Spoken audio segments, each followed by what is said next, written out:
নমস্কার বন্ধুরা, SB academic সেন্টারে প্রত্যেকটা ছাত্রছাত্রীকে স্বাগত।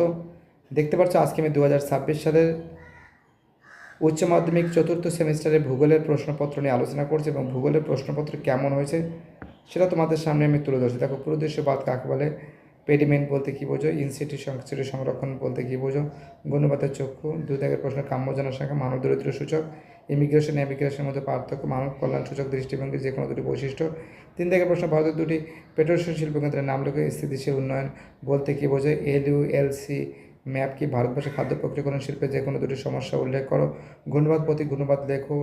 ঠিক আছে, ফিওড উপকূল দিয়েছে, নদীর পুনর্জীবন লাভ দিয়েছে, ম্যালথাসে প্রদত্ত জনঘনত্ব মানুষ জমির অনুপাত দিয়েছে, বিশ্বব্যাপী জনসংখ্যা বন্টনের পরিবেরাজন দিয়েছে, জনসংখ্যা নিয়ন্ত্রণের তিনটি প্রয়োজনীয়তা, সুন্দরবন অঞ্চল দিয়েছে, গোষ্ঠীবদ্ধ জনবসতি দিয়েছে, বায়ুর ক্ষয়কার্য দিয়েছে, নাতিশীতোষ্ণ গুণপাত দিয়েছে।